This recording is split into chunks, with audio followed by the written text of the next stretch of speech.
Assalamu alaikum, I'm FAROOQ Hassan and you're watching a new episode of Sky is the Limit. Today we are going to meet a very eminent personality, Mona Niazi.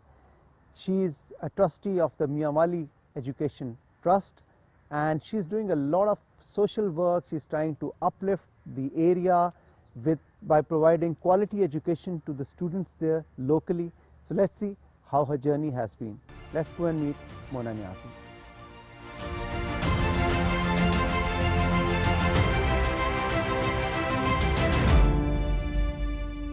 Viewers, I am at Dr. Niazi's residence in Islamabad. Dr. Niazi, of course, one of the most celebrated, most popular dentists of Pakistan, and he's been the official dentist to a couple of prime ministers also of Pakistan. And I am going to have a conversation with his daughter, Mona Niazi, who is now managing the Miawali Education Trust. Why we are here? Miawali Education Trust is one of its kind, and how we are going to learn from Mona. Mona, how have you been? Assalamu alaikum. Wa alaikum assalam. Thank you, FAROOQ, and thank you for giving me an opportunity. No, it's a pleasure. You're doing so amazing stuff. I wanted to expose it, and this work will form inspiration, motivation for others to also come into this field. So Mona, tell us something about Miawali Education Trust first. When was it established? How was it established? What were the causes that made Miawali Education Trust? Okay. So it goes back 25 years, FAROOQ. My father, as you mentioned, he was a dentist by profession. And my mother, I must mention, Mrs. Shaukat Niazi, also was an educationist. She was a graduate 1956 from Cornell. And both of them believed, and their parents believed, that only sound and quality education is very important for every child. And so my father always said that he wanted to do something for Miawali, his hometown. And so when he went into exile due to political reasons in 1980, he went into exile, and he was in exile for 10 years. Okay. And the path he took to get out of Pakistan was very difficult, and he crossed the Pakistan border into India. Okay. And when he was crossing the border, and he went through a very hard time, and when he crossed it, he had his first heart attack. Okay. And he prayed to Allah, and he says that if Allah gives him a chance, he will want to come back to Pakistan and do something for Pakistan, especially for Miawali. Okay. So then I remember he said he was in the bus going from Pakistan to the Indian border, and when he reached the hospital, and Allah was kind, he survived. And from there he went on to England in exile, and then he got himself operated, and this was his first bypass. And then of course he couldn't come back to Pakistan because of the political situation in Pakistan at that time. So it took about 8-10 years, and after General Zia-ul Haq's crash and all, and that political era had come to an end, and martial law came to an end, and my father was very grateful that he came back to Pakistan, and Allah had given him this opportunity. So from that time he decided, and in the meanwhile he had 2 bypass at that time. He also had another heart attack while he was in exile. One he had when he was crossing the border. And so then the doctor said, look, you've got very frail health. And then he knew he didn't have time to build a school. So he says, I will go and talk to the elders in Miawali and see what's happening there, and how can I start an institution like this and into education. Okay. He wanted to do something in charity, but he says, I want to do it in education, because he believed that, because he himself came from a very humble background. So he wanted to make a world-class institution in Miawali. Yes. Serving the students. The students of there and all. So then Tajammul Hussain, who was the commissioner to Miawali at that time, approached my father, and he said, Dr. Saab, why don't you take up this school, which is a government school, and it's abandoned, and there is only 5 classrooms there, 12 classrooms, sorry, with 5 children and 3 teachers. 5 children, 3 teachers? 3 teachers. And my father walked in, and he looked at the school, and he says, this is a great opportunity for me.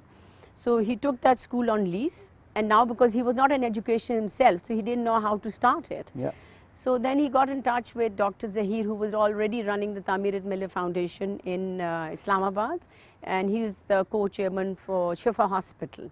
So initially my father started with them, and then he got the base and the background of how to, just start the fundamentals in education itself.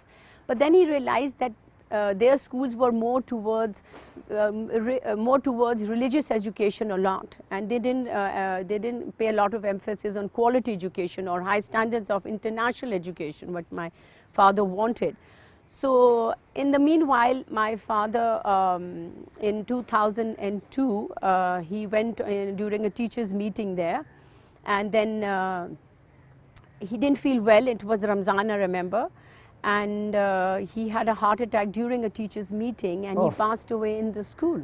Oh my God. So this was in 2002, November 26th of November 2002. And I remember when my father was leaving for Miyawali, and everybody said, Dr. Sahab, you're in such frail health. And he says, Bacha, listen, I've given the best what I can to my children. I've educated them, they're settled, they're happy. I owe it back to Pakistan. I owe it back to Miyawali. So let me do something which makes me happy. Once I asked him that question. And then once also somebody says, Dr. Sahab, who will run the school after you have passed away? He never involved any one of us at that time. I was married, none of them. Whoever volunteered, my other elder two sisters at that time were free at that time. My sister Samia was relatively free, and my brother-in-law used to go a lot to Miyawali. I was married, I had small children. He never wanted to dislodge anyone. He was the most kindest, gentlest human being I had known, FAROOQ. All our lives, he never raised his voice on us. Yeah, a very popular figure. Yes. I think in Islamabad everyone knows him. Yes, so he was known for his gentleness and his kindness, and he's very soft-spoken. So anyway, he said, my teachers are going to run my school for me. Yeah. So that was his thing at that time. So anyway, coming back to the school itself, so when he initially started it, in 92 it got registered. In 1995 we started our first classes. And at that time my father said, I will not hire any teacher who is less than a master's graduate. Because the backbone and foundation of any good institution is that if your teachers are well trained and they have the exposure. So all teachers were master's graduate at the hiring time. Then they got trained from the Ali Institute in Lahore, and also from Kashmir Education Foundation, which was another non-profit school. General Rahim was running it. So they got trained from different institutions in Pakistan, and then they were hired. FAROOQ, these were all unmarried, young, beautiful women of Miyawali. Okay. Who joined my father at that time, and they got married, they had their children, they've all grown up, their children are settled, their children studied from this institution, and they are well placed all over the world now. So what happened to those 5 children and 3 teachers? Well, from now today, now 1100 students, out of which 450 are in full scholarships. The base of the institution was to provide quality education to the underprivileged children in Miyawali, who will never get an opportunity. And he also emphasized on girl education. But then he had a scholarship scheme in which, when he says we don't have the premises or the facilities or the donors at that time, so we'll pick up 1 child from each family. And a lot of parents used to put pressure that why can't you take two children? But my father believed picking up 1 children will change the coming generation for life of that family. So that process started, and we're picking up children, and now we have a number of success stories which have gone through our school. Okay, we're going to talk about those success stories also. We're going to talk about the merit criteria of admission in this institute. But before that, we need to take a short break. Okay. So viewers, I'm in conversation with Mona Niazi, and we'll continue with the talk after a short break. Don't go anywhere, stay tuned.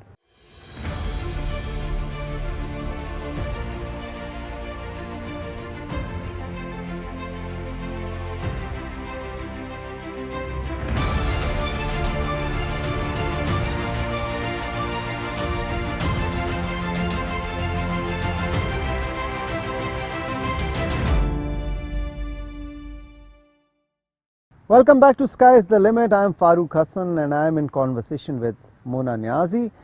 So Mona, tell me, what is the distinguishing or the differentiating factor for this Miyawali Education Trust, this educational institute? we are one of the only education sectors in the district of Miawali who are giving full scholarship programs, partial scholarship programs to children there. Okay. And the children in return just pay a subsidized fee of 100 rupees Okay. per month. Okay. And then we select all these children on a merit-based criteria. When the children are picked up from a very young age, of course, you know, and they only come speaking Saraiki. So the only thing we can test them on is they're on the IQ scales and a very, very basic entrance test. Okay. And but initially, before we have about 2 to 250 applicants, FAROOQ, every year. Okay. And it's because now over the period of these last 25 years, people have realized that, you know, they go only on merit. We don't take any kind of like a safarish or any kind of connections or, you know, things on that. So I'm sure you must be knowing our society, you must be getting a lot of pressure. In fact, one of our previous principals and all got these government officials' children admitted, because he says, oh, you need to make a lot of contacts in Miawali, you've got to keep the connections. When we found out, my mother and I, this was after my father passed away, we refunded the full fee.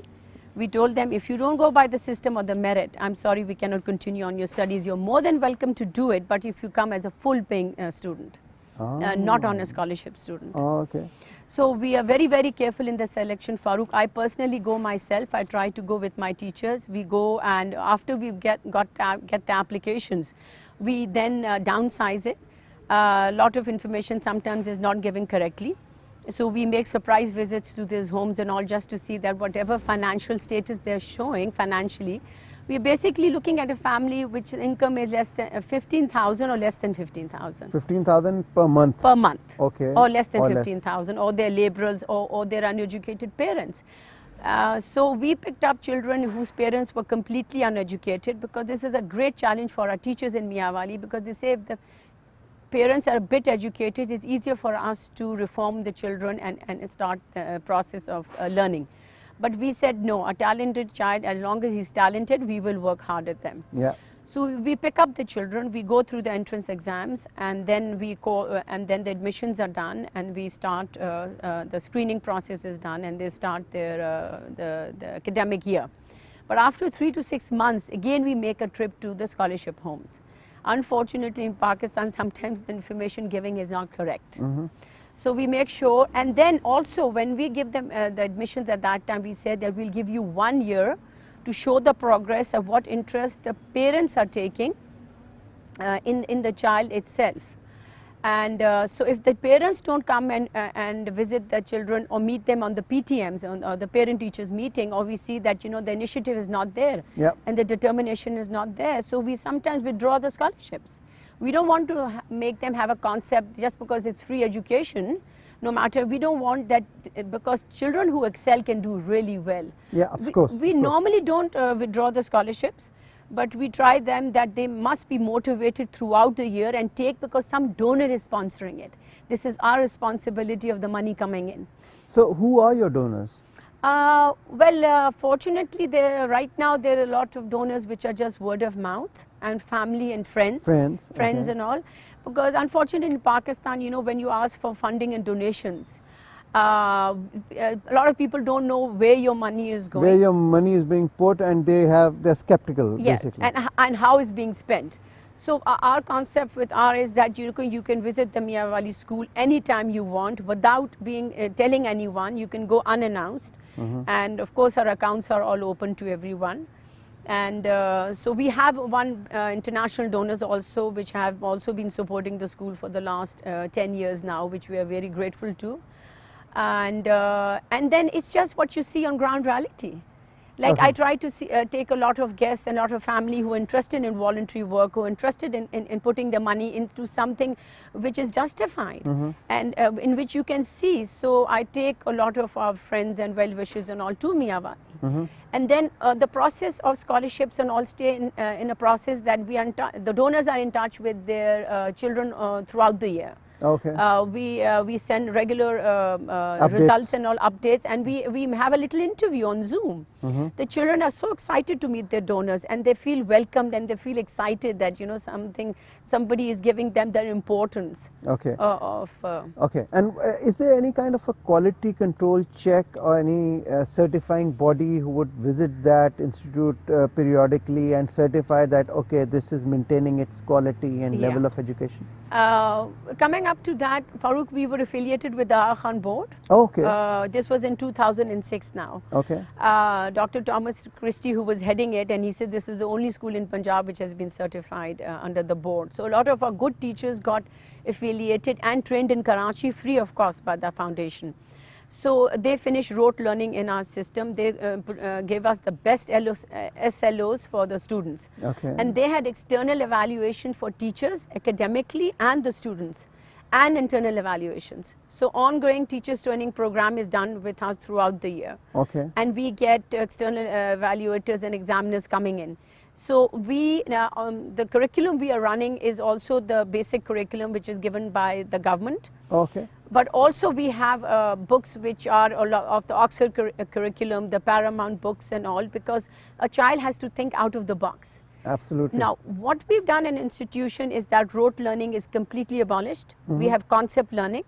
Child has to learn the concept of every subject coming in. The basics. The basics. And then the children who we mostly take only speak Saraiki.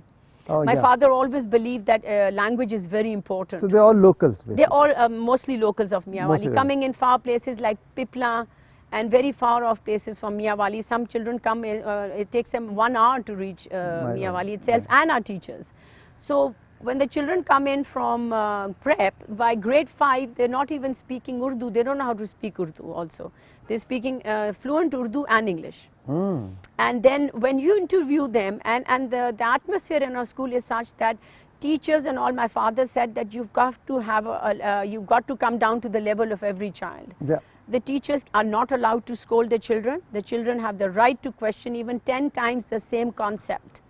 And then debates are introduced in our schools, and sports is a very, very big factor in our institution itself. There is a drama society, and then we have a lot of international exposure now in our school. Our first teachers went to the US. So 2 of our teachers one went in mathematics in George Mason University in Washington, DC. And the other one, Miss Bushra Alai, went in science in University of Montana. Okay. And this program was coordinated by USAID and AED. Okay. And then after that, 2 teachers went to the US for a 6-week program, which was called the T program. It was the Teachers Excellence Achievement Program, which was offered by USEF Pakistan in 2012 and 2013. And then they all were selected all over, merit over Pakistan. Oh, okay. We just applied online, and then we got picked up. Wow. Yeah. Wow. And Speaks then, volumes about the quality of, like the tutors Yes. or the and this teachers is a that you school have. in Miawali. Now, there were other institutions in the private schools of all over Islamabad. And then the British school linking program started with us. And then it started, and then one of our teachers went to London for a 2 weeks exchange program. So these teachers, basically, they are also locals, or you get them from all over Well, Pakistan? no, mostly they are locals. Mostly they're Mostly locals. they are locals, So yeah. you don't have a residential facility or a No, due to lack of hostel? funds. Due to lack of funds, We of would like course. to have a hostel one day in Yeah. which we can get, good quality teachers. And again, then, you need to pay them good salaries, FAROOQ. Yeah. So now, because it's a non-profit school, our overheads are a bit high, but we have to maintain the quality of the teachers, but the motivation level is also that you pay them good, attractive salaries.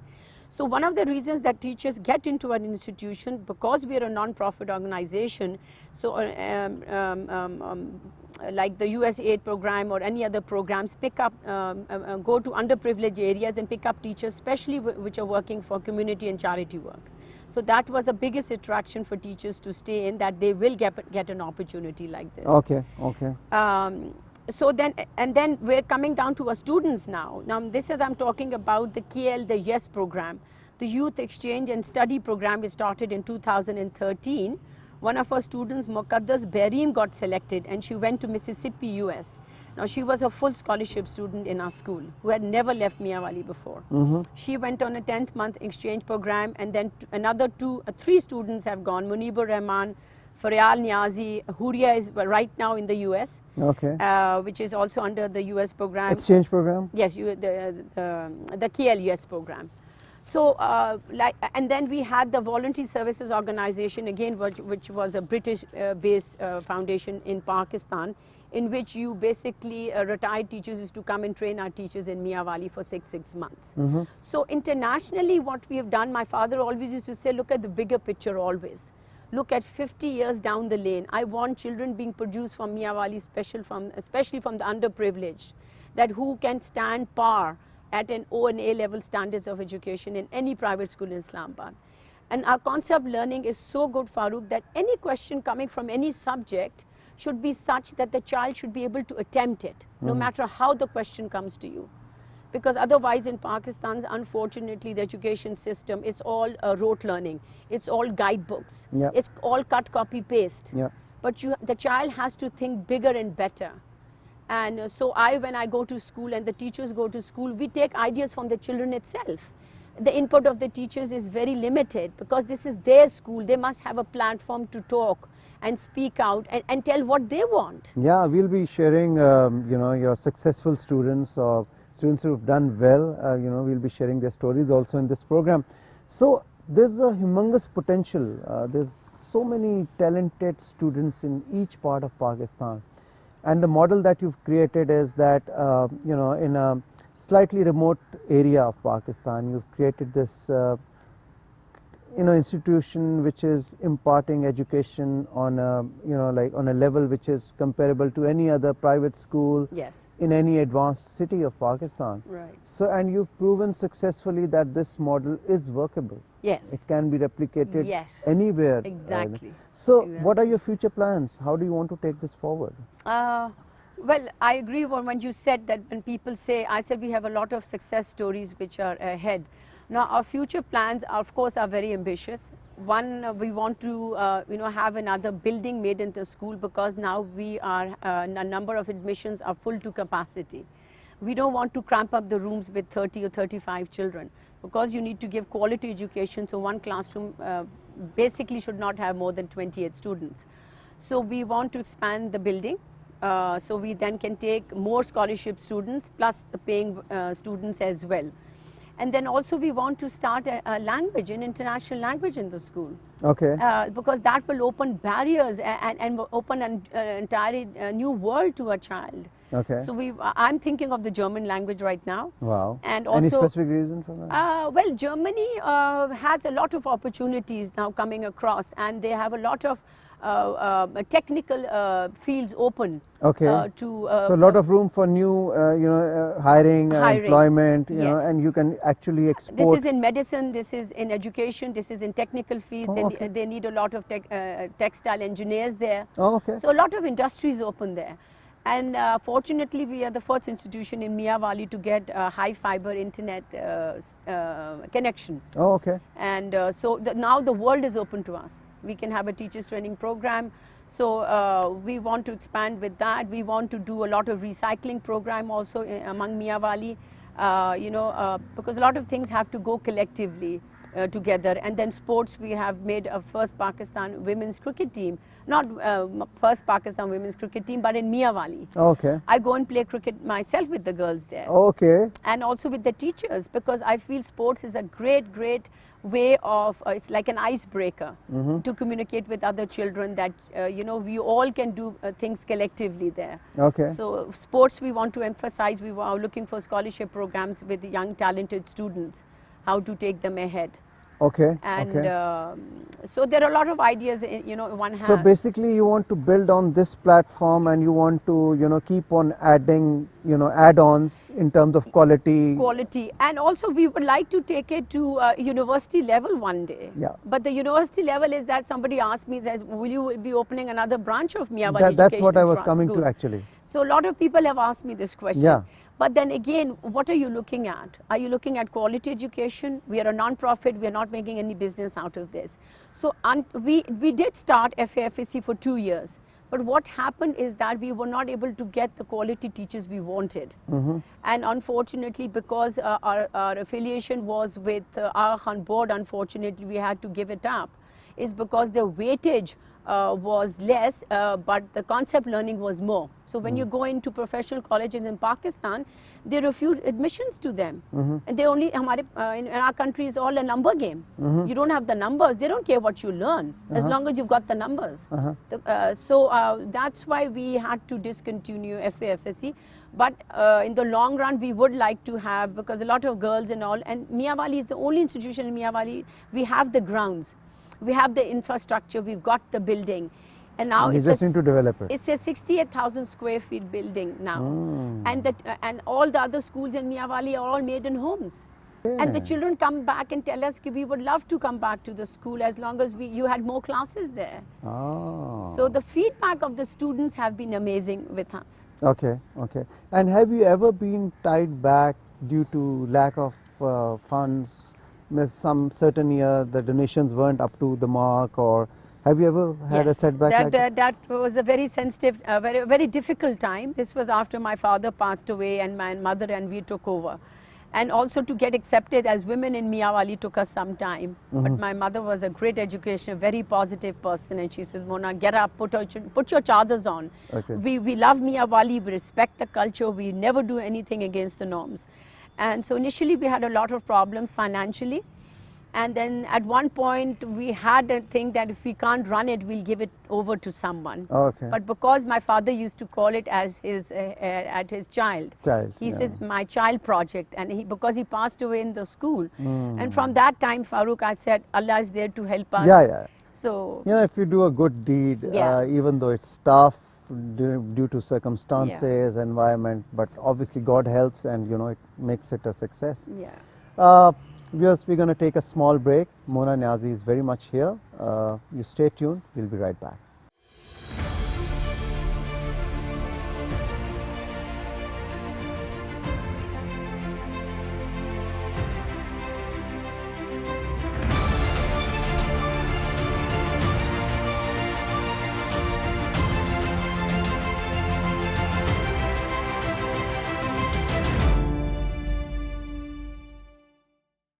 Welcome back, viewers. Sky's the limit. I'm FAROOQ Hasan, and I'm here with Mona Niazi.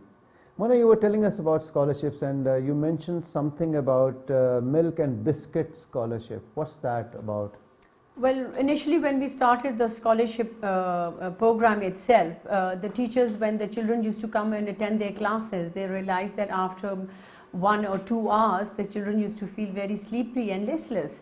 And when we went and asked their parents, they said that sometimes we come from very far-flung areas and they don't have enough time even to give breakfast, or they don't have enough money to burn the fuel at the kerosene, and they don't have the wood to burn the fire because they come from very hard up areas. So then this was my mother's initiative, and she started it initially, and then we started giving them a glass of milk every day.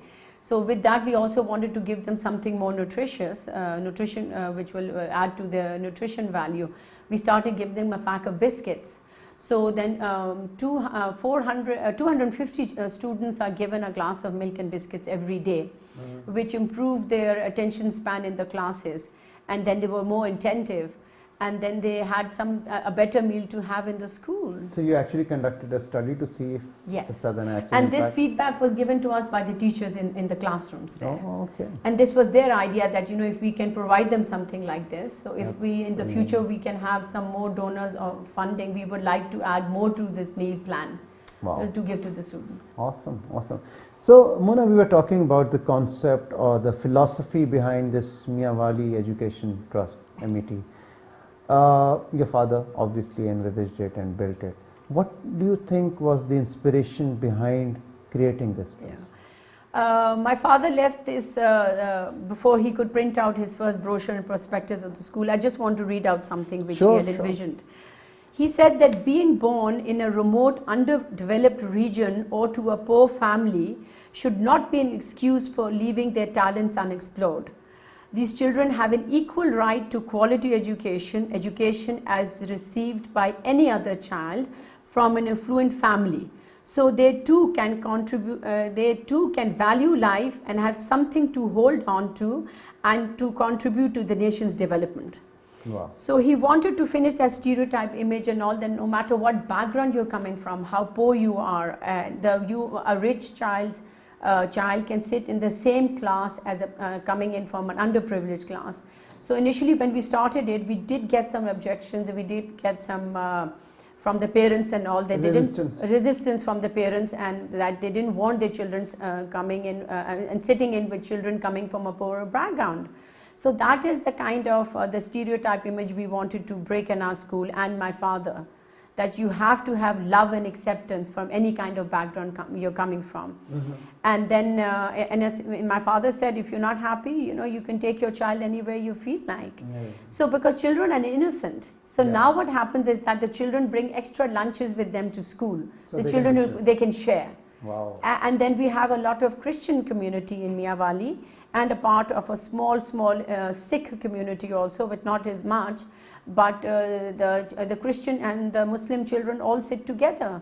We are on one platform, and we do everything collectively together. And then I used to ask my teachers, then, do the children feel that they're less privileged, or they don't have the same kind of school bags or the same kind of stationery? So the children are so good, and we are so proud of them, that they buy them the stationery and share it with them. Wow. And the teachers are doing a very personal job on their own level. They collect money themselves, and sometimes buy shoes and sweaters. We also give free uniform and books. Okay. We give the milk and biscuit program is free. We give them free uniform and books to the children there also. But additional, whatever little work is done on pure voluntary basis by the teachers, because they see the poverty right in front of them. And you were telling me about some study that was conducted also. You were mentioning. Yes, my father. This was in now 2001, a year before he passed away. The study was done by the World Bank. The World Bank said that there's a weakness in our psyche, that Pakistani are very good workers and individuals, but they cannot get along and function well as group. In their assessment, our system has not taught them how to function in groups. And the overall cultural pattern in our country is authoritarian. We don't have the right to question. Well, if we question them, we are put down. And my father wanted to change that. So we are conditioned to take orders, obey and not question. Sometimes this may be handy, good for maintaining discipline, but my father said the overall effect is that it erodes your self-confidence. It does not contribute to the ability to make decisions and take responsibility for one's own decisions. So the World Bank basically said that whatever report we've done, now this was 20 years ago, but today now we are very proud and happy to say that our teachers work very, very good as group. And the group effort has to be made together. So we as teachers, me being a trustee of the school, when we are in the school, we are across board the same level of people sitting together. I never say I'm a thing, we have lunches together, the children sit together with us. The concept of equality. Yes, equality is rules. there. And the easiness to work together. Yeah. Like we have no ego things that, oh, but because I'm a trustee, there's certain barriers I have. Like I ask them questions all the time, and we do a lot of criticism in our school. In our society, we don't take criticism too well. We don't want to look at negative things which we want to improve on. Yeah. So at least that concept in education is now being taught in our school in Miawali. So your dad, obviously an iconic figure, is no longer with us, and may Allah Ta'ala give him the highest ranks in Jannah. I just want to know, he was a very patriotic Pakistani, Yes. and this trust speaks volumes about his faith in the nation and what he wanted to do for the country.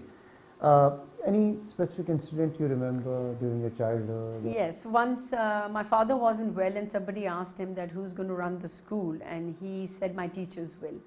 And being in Miawali, when we know the culture of Miawali, where we come from, we belong to different khels. Isa khel, Musa khel, Pannu khel. Khel is a khel is a tribe. Tribe. Is tribe, and so everybody is sectioned with so that. Musa khel means Musa tribe. Musa tribe are people who come from Musa khel. Okay. And Isa khel. Isa khel is Isa tribe. Yeah. Okay. And we come from Khanki khel. Khan ki khel. Khan ki khel. Khan ki khel and Miawali are known, to be more progressive. Okay. And of course, and then they do a lot of work in Miawali. So everybody thought, being a Niazi, you're giving a big name to the Niazi clan where we're coming from. And somebody asked my father, where are you from? What khel are you from? He says, I am in no khel, I am Pakistan khel. Because he says, this is it, I want to break that barriers also. I bleed green. Yes, That's exactly. He's from Pakistan. Awesome, Yeah. that's amazing. Mona, it's been so nice talking to you. I've learned so much, and such an inspiration your dad was, and you're doing such amazing job, and I wish that this should continue and expand, and we should have more of METs, Miawali Education Trust, and schools like this expanding to all the remote areas of Pakistan. Anything you would like to say to our viewers?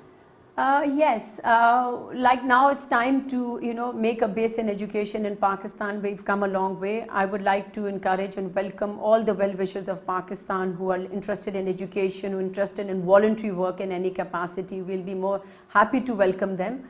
Take them to Miawali, see the institution itself, and be a part of it. And whoever would like to contribute in whatever capacity, you've got to see the ground reality, what we are doing. Yeah. And if your heart accepts it, desires it, we'll be more than happy to welcome donations in the milk and biscuit program, in the scholarship programs, or anything which will benefit the underprivileged children of Miawali. And I would definitely add on here that I think seeing is believing. Yes. So you go and see for yourself, go and visit the educational institute that MET is hosting, and you'll see the difference. And if you do see the difference, and if you want to contribute, then definitely you should contribute.